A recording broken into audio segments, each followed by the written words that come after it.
attack by two gunmen killed one police officer and injured 11 others. The shootings took place Tuesday night near the citadel of Derbent, which claims to be Russia's oldest city. В Дербенте выясняют обстоятельства обстрела группы туристов, во время которого один человек погиб, 11 ранено.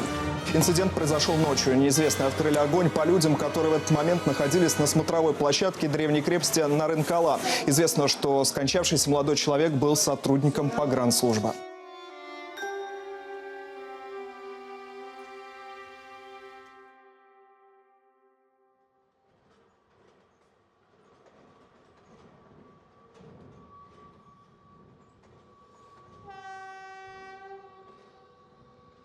Despite the occasional tensions in Derbent, every morning the city wakes up peacefully in the shadow of its ancient fortress.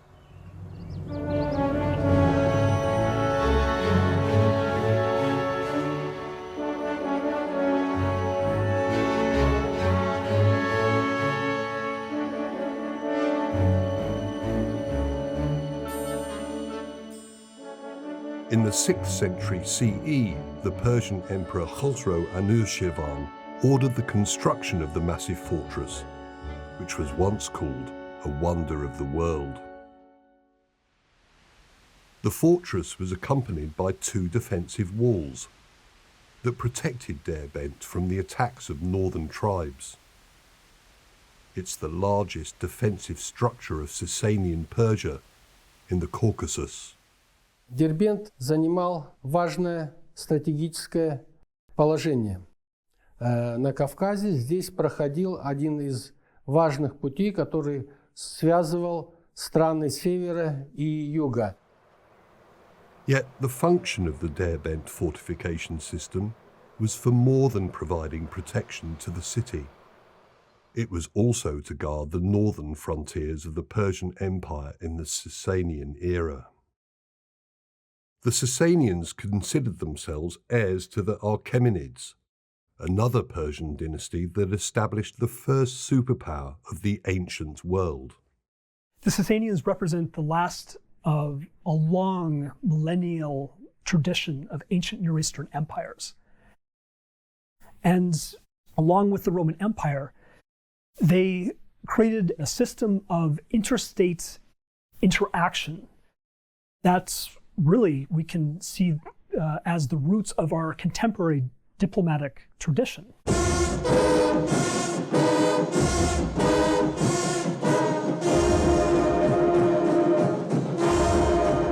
ساسانی‌ها یک از کارهایی که کردن فرهنگی رو که فرهنگ ایرانی بود بیشتر و بیشتر اشاعه دادند.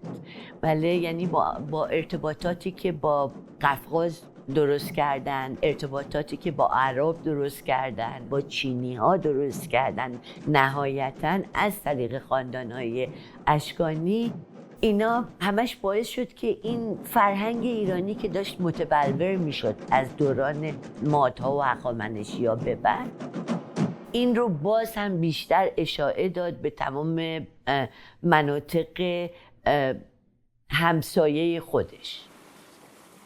Yesterday's Sasanian outpost is currently the second largest city of the autonomous Republic of Dagestan, the southernmost city of the Russian Federation in a region with stunning ethnic diversity. Derbent's fame is closely connected to the Sasanian presence in the region and the massive fortress they built there. Historical ties between Dagestan and Persia, however, go back centuries to the time before the Sasanian period. Areas within present-day Dagestan were once part of ancient Albania. It was the 11th satrapy or province of the Persian Empire in the Achaemenid era.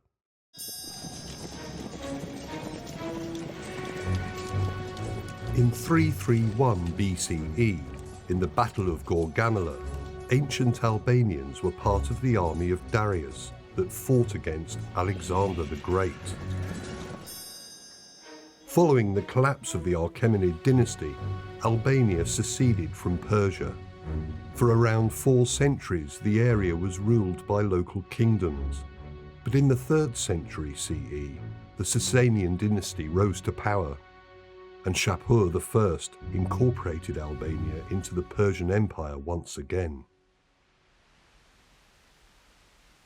The Sasanians considered Darband as the northern frontier of their domain and tried to control it by building a massive fortification system. Первый этап фортификационного строительства, связанный с именем Шаха Езигерда II, это ответная реакция на военно-политическую активность гуннов. Строительство мощной оборонительной системы в правлении Хасрова Анушервана – это ответная реакция на военно-политическую активность тюркского каганата. For much of the Sasanian Empire's history, we see a great deal of conflict, of course, with the Romans, but also with Central Asia. For many times, Sasanians were more concerned about Central Asia than they were with the Romans. This, along with the Gorgan Wall, further to the east, was a great strategic investment to protect the northern frontiers of the empire. The early mud brick Sasanian walls were ruined during various wars in the region, but in 562 CE, a peace treaty was made between Byzantines and Sasanians. This provided the stable conditions needed to build a massive fortification system in Darband in 3 parts. The first, a 3.5-hectare fortress on the foothills overlooking the city, a military administrative centre. The second part, 2 approximately parallel walls of stone and lead were built, known as the northern and southern walls, at an average of 400 metres distance apart. The walls started at the fortress and continued into the Caspian Sea. Their length was around 3.5 kilometres to the beach, and then around 150 metres more to the sea. 4 metres thick and between 18 to 20 metres high, the walls contained 7 gates to allow for the movement of people. And the third part of the fortification system, the mountain wall, starting from the fortress and continuing for 42 kilometres in the direction of the Black Sea. Most of the mountain wall has been destroyed. The battlements and upper parts of the citadel's walls fell in the post-Sasanian era and were repaired during the Islamic and modern periods. The new battlements made in the Soviet era are different from those originally made by the Sasanians. During the archaeological excavations in the 20th century, examples of the original battlements were found in Derbent and are now at the small museum in the citadel.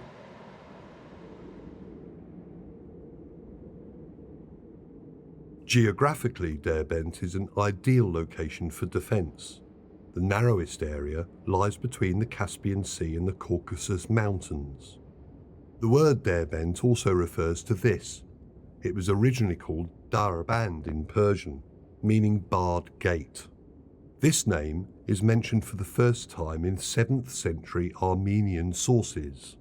Prior to that, the city was called Chor.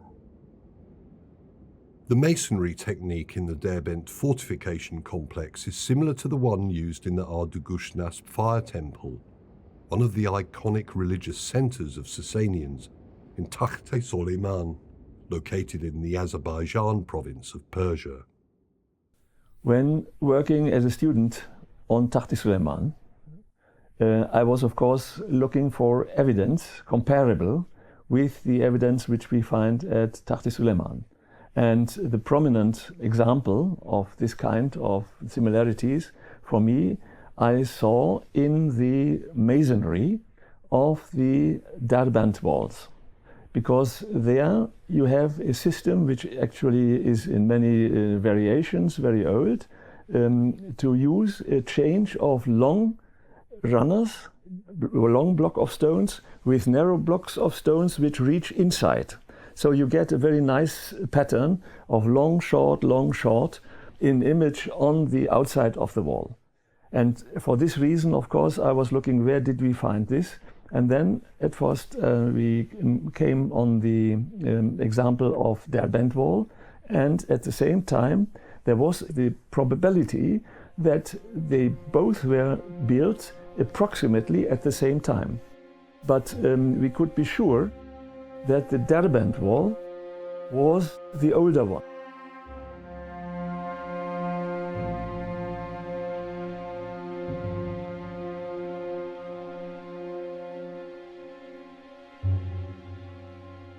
For a long time, archaeologists debated the date of construction of the Derbent fortifications. Today, however, the prevailing view is based on Pachomov's research, 568 CE. This date is inferred by the Middle Persian inscription, number 3 on the northern wall. En, ut az en, abar, sal, sih ut haft, Dariushia Durbadagan Amargar Kart. Pachomov believes 37 refers to the 37th year of Khosrow Anushirvan's reign. Additionally, a Kufic inscription from the early Islamic era was discovered in Derbent, which dates the construction of the fortress back to the reign of Kasra, the Arabic title for Khosrow Anushirvan.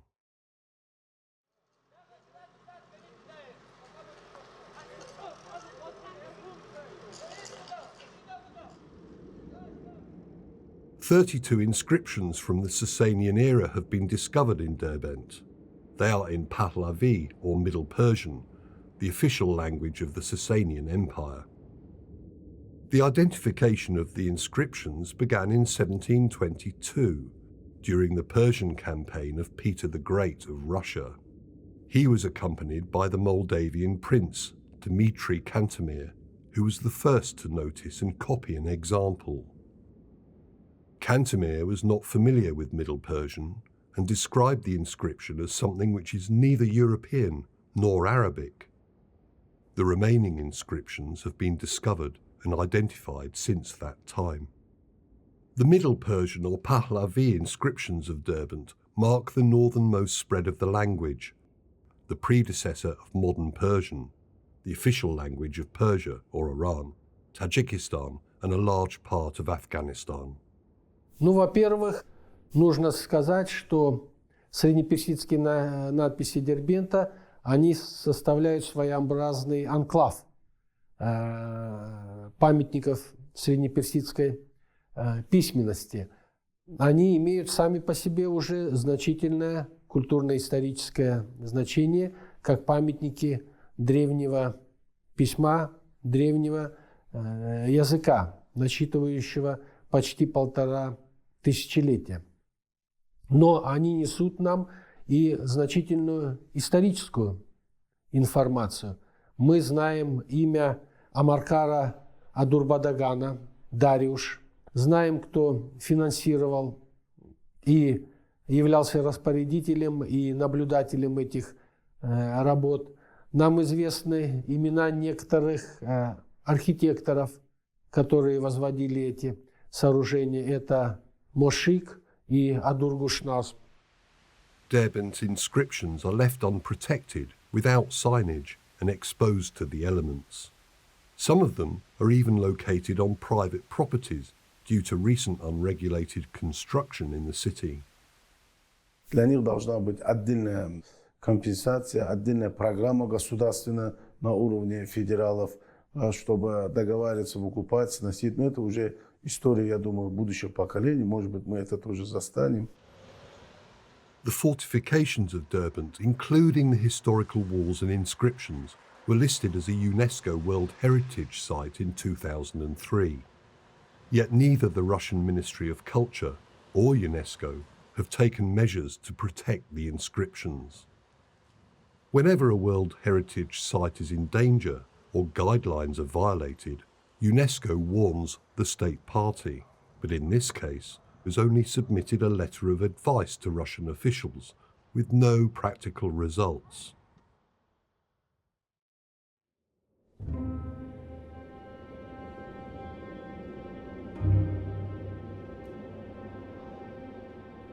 The Caucasus Mountains.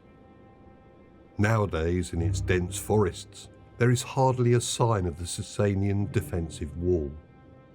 The mountain wall once stretched 42 kilometers from the Derbent fortress to the Black Sea. The main part of the wall is now gone, but a few remaining forts give an idea of its function.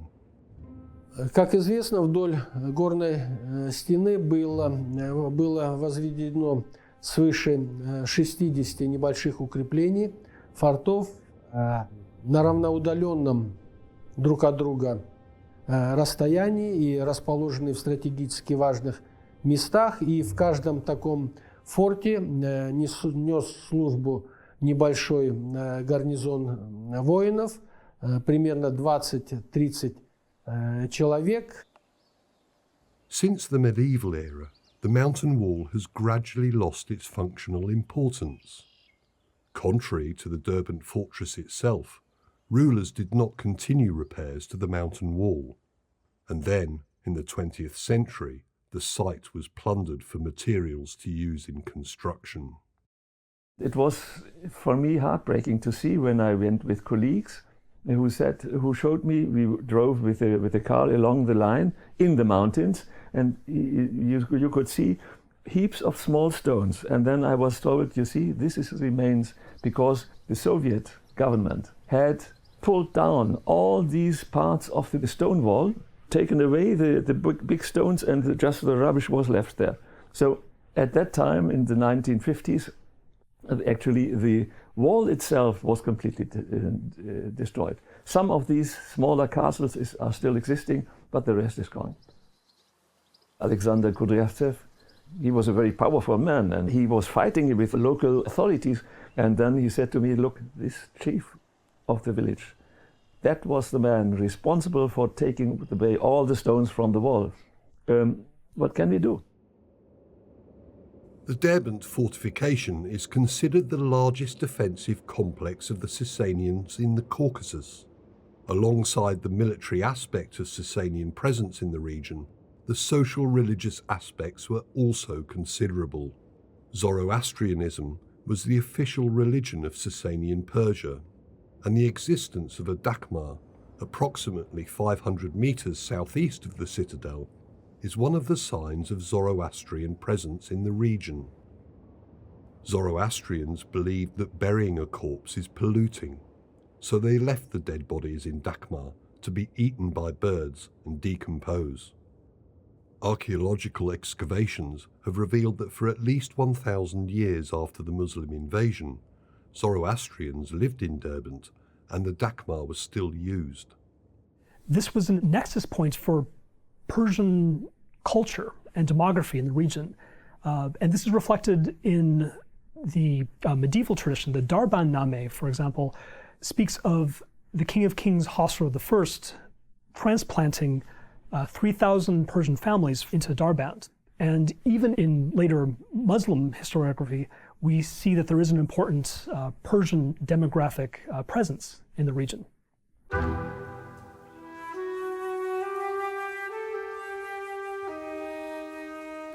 The Sasanian Empire began to decline in the early 7th century. In 627, the Khazars allied with the Byzantines and captured Derbent. However, their presence in the region did not last long. In 631, following the collapse of the Sasanian capital, Ctesiphon, in a period of around 2 decades, the Muslim Arabs conquered Persia. They reached Derbent 10 years after the beginning of the invasion.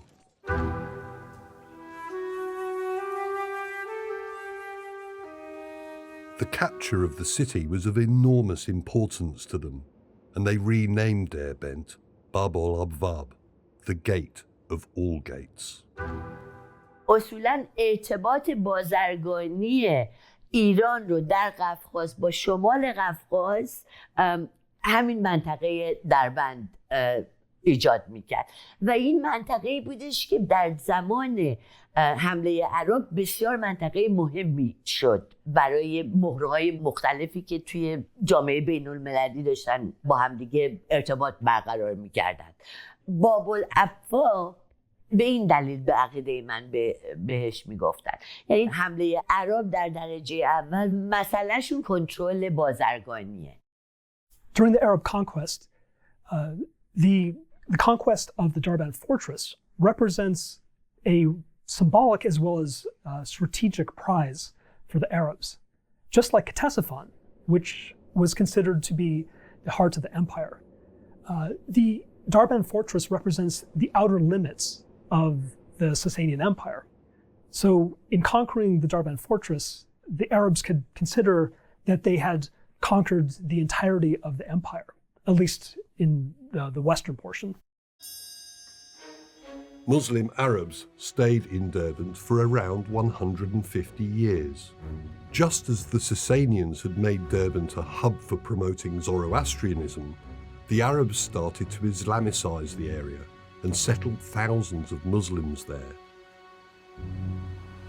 Historians in the Islamic era considered the Derbent fortress as one of the wonders of the world.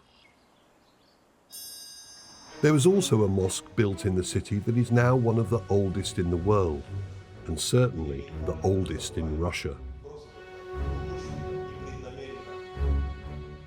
In the early centuries of the Islamic era, Derbent was a conflict zone between Arabs, Turkish Khanates, and local dynasties including Shirvan Shahan.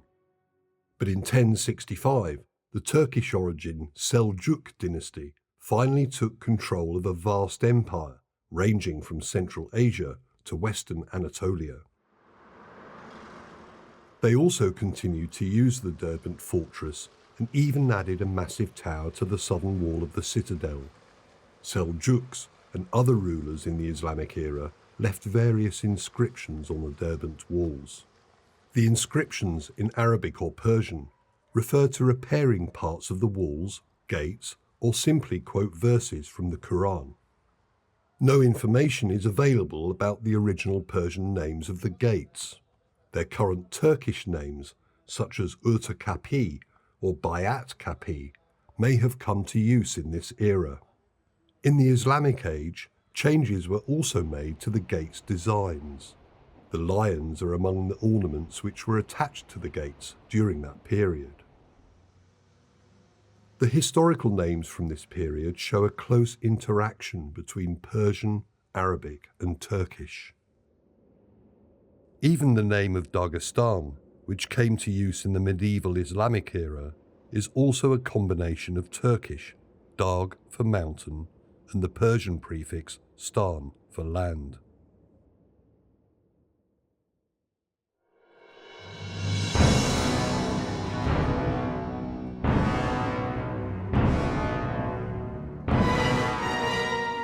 In the 13th century, new rulers once again took control of Derbent, the Mongols, who created the largest contiguous land empire in the history of the world. Mongols and their descendants, Ilkhanids and Timurids, dominated the area until the early 16th century, when Safavids came to power, a period which is known as the rebirth of the Persian Empire.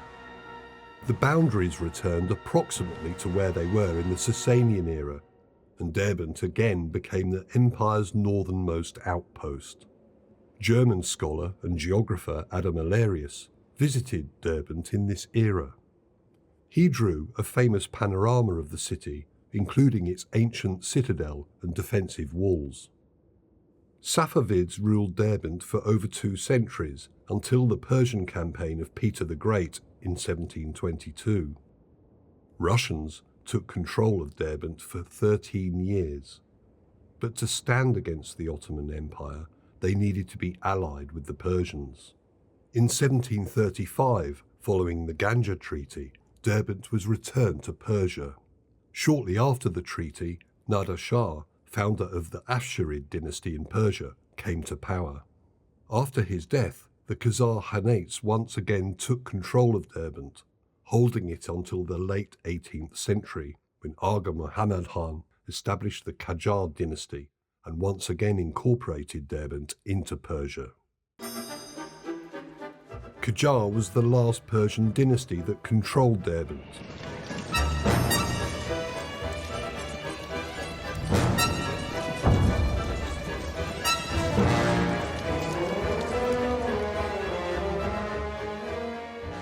The bloody Russian-Persian wars in the Qajar period reached their peak, and in 1813, as a condition of the Golestan Treaty, Derbent and large portions of Persian lands in the Caucasus were incorporated into Russia. Yet the war against the Russian Empire between the local forces of Dagestan continued until the 1860s.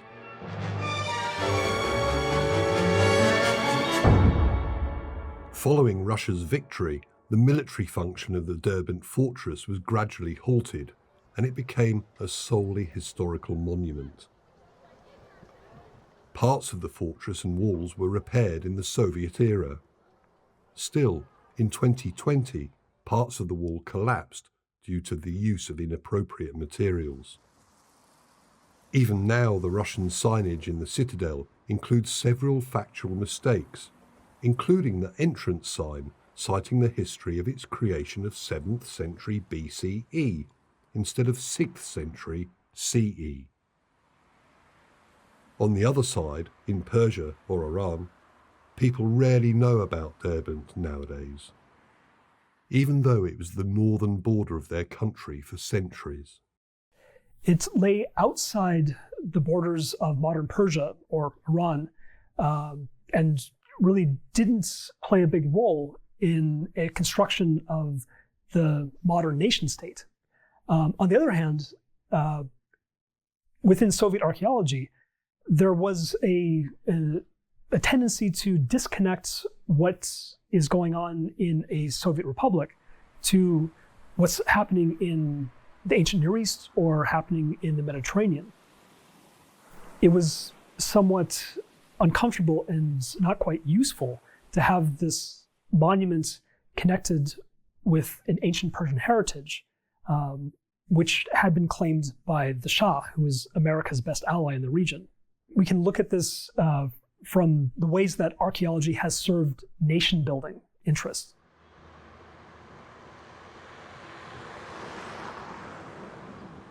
The Darband fortress is currently considered the most famous historical attraction in the Republic of Dagestan. Many sources cite the city of Derbent as the oldest city in Russia. Still, the visitors are mostly locals.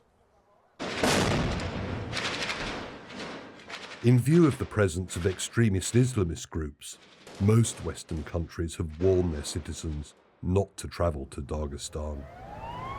In 2015, a gunman attacked a group of tourists outside the fortress, killing one and injuring 11 others. The attack was claimed by ISIS.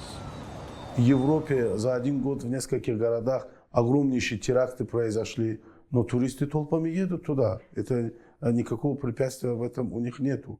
А какой-то маленький пожар или ураган ветра в нашем регионе, в России в частности, происходит, это Западом преподносится как бы конец света. То есть мы видим такой подход искусственно, как двоякий подход.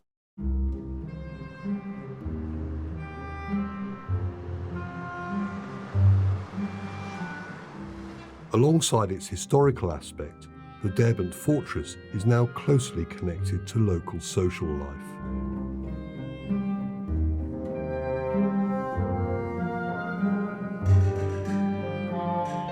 There is also a street in Derbent named after the Persian Emperor Khosrow Anushirvan, the founder of the fortress. The city itself has become an open-air museum and a unique hub for the coexistence of various local and neighbouring cultures.